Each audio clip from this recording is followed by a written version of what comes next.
প্রিয় শৌখিন ছাদবাগানি বন্ধুরা, আমি পরিতোষ চক্রবর্তী আপনাদের সকলকে আমার শৌখিন ছাদবাগান ইউটিউব চ্যানেলে জানাই সাদর সম্ভাষণ। প্রিয় ভিউয়ার্স, আজকে মূলত যে বিষয়টি নিয়ে এসেছি, বীজ থেকে তৈরি পেয়ারার চারা কিভাবে খুব খাটো এবং ঝোপালো করে আপনারা প্রচুর পরিমাণ পেয়ারা পেতে পারেন। ভিউয়ার্স, ছাদ বাগানের জন্য আমরা জানি বেশি উচ্চতা সম্পন্ন গাছ রাখা বেশ মুশকিল হয়ে দাঁড়ায় ঝড় তুফান ইত্যাদির কারণে। এখন প্রকৃতির সাথে মোকাবেলা করা সম্ভব নয়, তাই আমাদের গাছগুলোকে এমনভাবে বৃদ্ধি করা দরকার যাতে আমরা প্রকৃতির সাথে তাকে মানিয়ে নিতে পারি। ভিউয়ার্স, আমরা জানি কলমের চারা এমনিতেই খাটো হয়ে থাকে, ওগুলো ঝোপালো করা খুব সহজ ব্যাপার, ছোট রাখা যায়, কিন্তু তাতে যে পরিমাণ ফল আমরা পেয়ে থাকি তার চেয়ে অনেক বেশি ফল পেতে পারি আমরা বীজের চারা থেকে। আর এই বীজের চারা থেকে ছাদ বাগানে বেশি ফল পেতে গেলে অবশ্যই গাছটিকে খাটো রেখে সুস্থ রাখতে হবে। আমার এই চারাটি আপনারা দেখতে পাচ্ছেন, এটি কিন্তু একটি বীজ থেকে তৈরি করা চারা। এই চারাটি আমি এর বয়স হচ্ছে 1 বছর প্লাস, 1 বছরের উপরে হবে। এর আগে আমি এটিকে এখান থেকে প্রুনিং করে দিয়েছিলাম, দেখতে পাচ্ছেন প্রুনিংয়ের অংশটা। প্রুনিং করার পরে 4টে শাখা বেরিয়েছে, আপনারা দেখতে পাচ্ছেন 4টে শাখা কিন্তু বেরিয়েছে।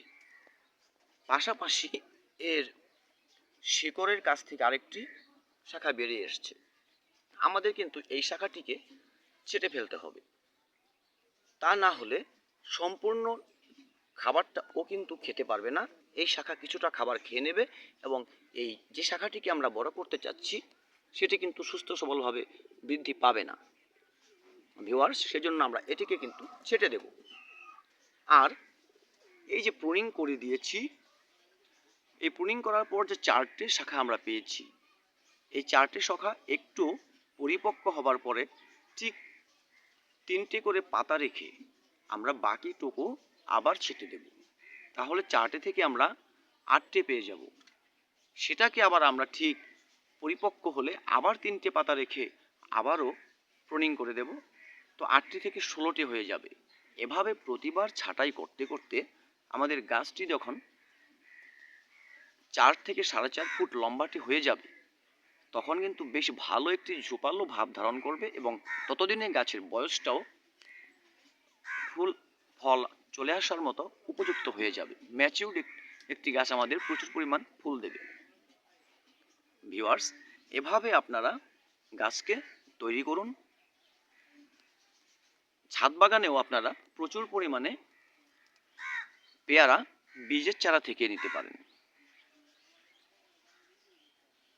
এই ছাদ বাগানে আমের চারা যেমন খুব সহজ নয়, কিন্তু পেয়ারার চারা কিন্তু বেশ সহজ। এটি 4 বা 5 বছরে কিন্তু ফল দেবে।